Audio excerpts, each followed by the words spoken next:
Hello दोस्तों। Class 10th chemistry का वो चैप्टर जिसका नाम सुनते ही पसीने छूटने लगते हैं, कार्बन एंड इट्स कंपाउंड्स। डर लगता है ना? पर टेंशन बिल्कुल मत लीजिए। आज हम इस पूरे टॉपिक को इस तरह से निचोड़ेंगे कि ये आपके लिए एकदम हलवा बन जाएगा। सीरियसली, आई प्रॉमिस यू, इसे खत्म करने के बाद आप इस चैप्टर के अनक्राउंड किंग यानी बेताज बादशाह बन जाएंगे। सो बिना किसी देरी के चलिए शुरू करते हैं। लेकिन आगे बढ़ने से पहले अपने आप से एक बहुत ही बेसिक सवाल पूछिए। इस दुनिया में इतने सारे एलिमेंट्स हैं, right? Hydrogen, oxygen, nitrogen, calcium. फिर भी इन मिलियंस ऑफ एलिमेंट्स में से सिर्फ कार्बन को अपना खुद का एक पूरा चैप्टर क्यों मिला है? इनफैक्ट आगे चलकर साइंस में इसकी एक पूरी अलग ब्रांच बन जाती है जिसे हम ऑर्गेनिक केमिस्ट्री कहते हैं। ऐसा क्या जादू है इस कार्बन भाई साहब के अंदर? इस जादू को समझने के लिए हमने इस मैसिव टॉपिक को 6 सिंपल लॉजिकल स्टेप्स में डिवाइड कर दिया है। Why is carbon special? Carbon's dilemma, the magic of sharing, the naming game, the homologous series और finally functional groups. That's it. इतना ही है। तो चलिए स्टेप 1 से स्टार्ट करते हैं। Section 1. Why is carbon special and why is it considered the omnipresent element? अब जरा अपने आसपास की रियलिटी को ऑब्जर्व कीजिए। अर्थ की क्रस्ट में कार्बन एक्चुअली बहुत कम है, सिर्फ अराउंड 0.02%। इतना कम होने के बावजूद आपके हाथ में जो प्लास्टिक का पेन है उसमें कार्बन है। जिस लकड़ी की चेयर पर आप अभी बैठे हैं उसमें भी कार्बन है। जो दाल रोटी आप खाते हैं उसमें भी कार्बन है।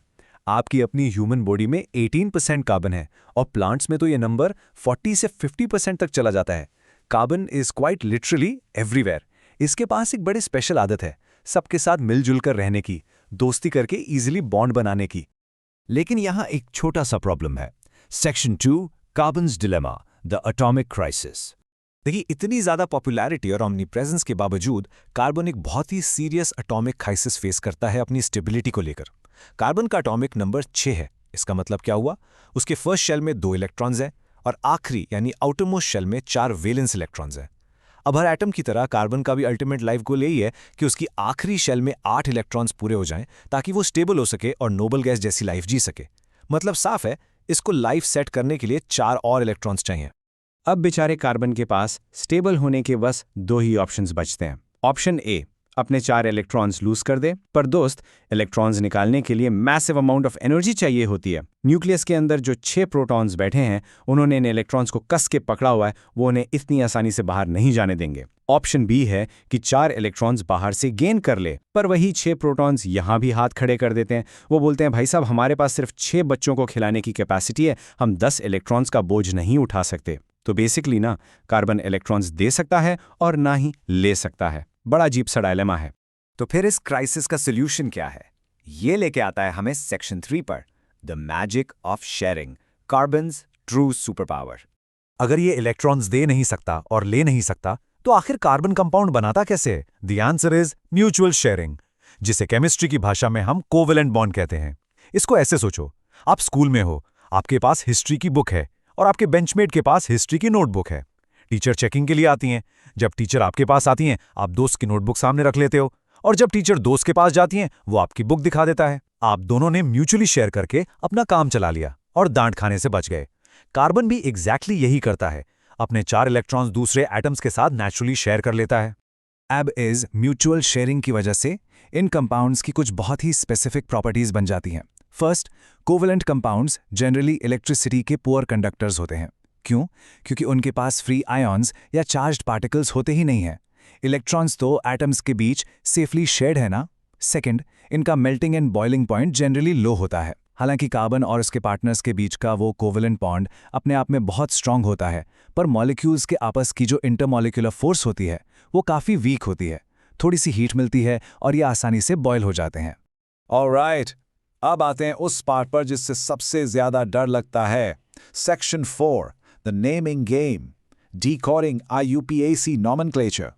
IUPAC नॉमेनक्लेचर का नाम सुनकर बहुत स्टूडेंट्स बिना बात के पैनिक करने लगते हैं, पर सच बताऊं, ये बस एक सिंपल और बहुत ही लॉजिकल रूल्स वाला गेम है। सबसे पहले आपको इन प्रीफिक्सेस को मेमोराइज करना पड़ेगा, क्योंकि ये इस पूरे गेम का फाउंडेशन है। अगर 1 कार्बन है तो मेथ, 2 हैं तो एथ, 3 के लिए प्रॉप, 4 के लिए ब्यूट, 5 के लिए पेंट और 6 के लिए हेक्स। बस इन विजुअल चीट्स को अभी के अभी मास्टर कर लीजिए, आगे का रास्ता एकदम स्मूथ है। प्रीफिक्स डिसाइड करने के बाद अगला स्टेप है उसमें सफिक्स ऐड करना, और ये पूरी तरह डिपेंड करता है बॉन्ड्स पर।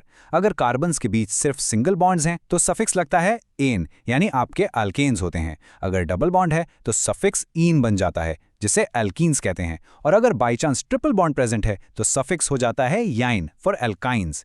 एक क्विक एग्जांपल लें, अगर 3 कार्बन का चेन है और सभी जगह सिंगल बॉन्ड्स हैं तो प्रोप प्लस एन मिलकर बन गया प्रोपेन। इतना ही तो सिंपल है।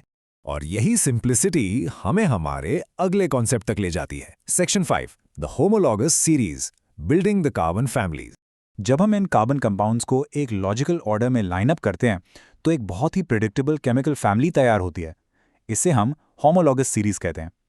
इस फैमिली में एक बड़ा रूल है, सबकी केमिकल प्रॉपर्टीज ऑलमोस्ट सेम होती हैं और हर कंसेक्यूटिव मेंबर पिछले वाले से एग्जैक्टली एक CH2 यूनिट से डिफर करता है। एल्केन्स की ही बात कर लेते हैं। पहला मेंबर है मीथेन यानी CH4। इसमें एग्जैक्टली एक कार्बन और 2 हाइड्रोजन यानी CH2 ऐड कर दीजिए तो तुरंत बन जाएगा अगला मेंबर ईथेन C2H6। उसमें फिर से CH2 ऐड किया तो बन गया propane C3H8। It literally builds step by step like Lego blocks. Finally हम पहुंच गए हैं सेक्शन 6 पर, functional groups, changing the flavour of the chain. अभी तक हम सिर्फ प्योर कार्बन और हाइड्रोजन चेन्स की बात कर रहे थे, पर क्या हो अगर हम उसमें थोड़ा नया मसाला ऐड करें? जब भी इन प्योर चेन्स में कुछ नए एटम्स जुड़ते हैं, वो प्योर कंपाउंड की केमिकल प्रॉपर्टीज को, उसके प्योर फ्लेवर को एकदम से बदल देते हैं। इन्हीं को फंक्शनल ग्रुप्स कहते हैं। सबसे पहले आते हैं हैलोजेंस, जैसे कि क्लोरीन और ब्रोमीन। ये थोड़े हटके हैं क्योंकि ये रूल्स ब्रेक करते हैं और नाम के आगे लगते हैं एज अ प्रीफिक्स। जैसे अगर मीथेन पर क्लोरीन लग गया तो हम उसे कहते हैं क्लोरोमीथेन। उसके बाद आते हैं वो ग्रुप्स जो चेन के नाम के पीछे जुड़ते हैं, यानी सफिक्सेस। इनमें सबसे कॉमन है अल्कोहल। अगर आपको चेन में कहीं भी एक OH ग्रुप दिख जाए तो फौरन समझ लीजिए कि ये एक अल्कोहल है। इसमें हम पुराने नाम का आखिरी लेटर यानी E को ड्रॉप करके ऑल लगा देते हैं। तो अगर ईथेन चेन में OH लग गया, it simply drops the E and becomes ethanol. अब स्टूडेंट्स सबसे ज्यादा कंफ्यूज होते हैं अगले 2 ग्रुप्स में, एल्डिहाइड्स और कीटोन्स। दोनों में ही कार्बन ऑक्सीजन के साथ डबल बॉन्ड बनाता है, पर इसमें एक बहुत ही बढ़िया विजुअल ट्रिक है।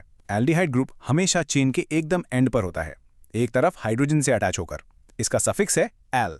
वहीं दूसरी तरफ कीटोन हमेशा चेन के मिडिल में होता है, 2 कार्बन्स के बीच में एकदम कंफर्टेबली सैंडविच होता हुआ, और इसका सफिक्स होता है वोन, जिसका सबसे बढ़िया एग्जाम्पल है प्रोपेनोन। और अब टाइम आ गया है to introduce you to the ultimate boss of all functional groups, carboxylic acid. ये ग्रुप प्रैक्टिकली दोनों पिछले फीचर्स को कंबाइन कर लेता है। इसमें एक प्रॉपर C डबल बॉन्ड भी है और OH ग्रुप भी, forming a massive -COOH group. इसका सफिक्स है ओइक एसिड। तो अगर 2 कार्बन की चेन है और उसमें ये बॉस ग्रुप लगा है तो उसे हम एथेनोइक एसिड कहेंगे, जिसे जनरल लाइफ में हम एसिटिक एसिड कहते हैं। तो देखा आपने किस तरह से बस कुछ सिंपल विजुअल चीट्स और कोर कॉन्सेप्ट्स को समझकर हमने इस नोटोरियसली डिफिकल्ट लगने वाले चैप्टर को एकदम हलवा बना दिया। अब आप कॉन्फिडेंट होकर इन कॉन्सेप्ट्स को अपने एग्जाम्स में फोड़ सकते हैं। कॉन्ग्रेचुलेशंस, आप ऑफिशियली कार्बन के अनक्राउंड किंग यानी बेताज बादशाह बन चुके हैं। So tell me, with this new super power, do you now realise that every single physical